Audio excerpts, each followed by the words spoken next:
আসসালামু আলাইকুম সবাইকে। Back to my channel. কেমন আছেন সবাই? আশা করি ভালো আছেন। সবাইকে শুভ সকাল। একদম সকাল সকাল উঠে গেছি, কিন্তু বাড়িতে যাব। এজন্য ঈদের সময় তো সবাই গ্রামের বাড়িতে যায়। তো আমি আর আমার মেয়ে দুইজন মানুষ, সেজন্য ভাবলাম এখান থেকে রান্না করে নিয়ে যায়। সেজন্য আমি মাছ বাহির করে রাখছি ফ্রিজ থেকে কিছুক্ষণ আগে। এখন সুন্দর করে নিয়ে একটু একটু মাঝখানে কেটে দিব।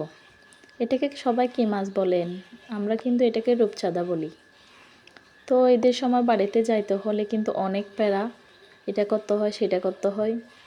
আমরা যেহেতু মা মেয়ে দুইজন, আমাদের থেকে সেরকম কেউ নাই, তাই ভাবলাম একটু রান্না করে নিয়ে যাই। ঈদ বলে কথা, ঈদের সময় বাড়িতে গ্রামের বাড়িতে না গেলে কি হয়। তো এখন হচ্ছে আমি মাছগুলো ভালো করে ধুয়ে নিয়েছি। নেওয়ার পর এখন চুলায় আমি পেঁয়াজ মশলাগুলো দিব অল্প অল্প করে, আস্তে আস্তে। প্রথমে আমি তেল দিয়ে দিয়েছি, এরপর হচ্ছে আমি পেঁয়াজ দিব। আসলে বুড়া বুড়িদের থেকে শুনি মশলা নাকি যত কষাই তত মজা হয়। এটা কি সত্যি গাইস? আসলে সত্যি খুব মজা হয়। আপনারাও কিন্তু এভাবে কষাই রান্না করবেন ভালোভাবে। আমি এখানে অল্প করে লবণ দিয়ে দিছি, পেঁয়াজ দিয়ে দিছি, সাথে ধনিয়ার গুঁড়া আর হলুদের গুঁড়া দিব। আস্তে আস্তে মশলাগুলো ভালোভাবে কষা নিয়ে মাছগুলো দিয়ে দেব। তো সবাই ঈদের কাপড় নিছেন, কে কীরকম নিছেন?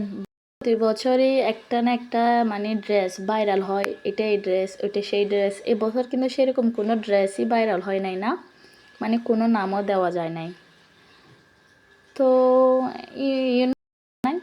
সেরকম ঈদ বলতে কি আগের মতো এখন খুশি লাগে? খুশি লাগে না।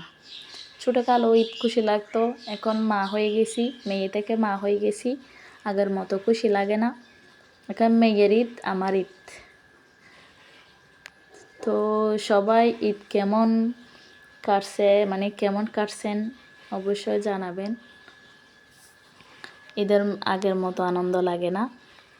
এখন বাড়িতে আছি, আমি গ্রামের বাড়িতে ভিডিওটা এডিট করতেছি গ্রামের বাড়িতে বসে। সবাই ভালো থাকবেন, সুস্থ থাকবেন। আসসালামু আলাইকুম।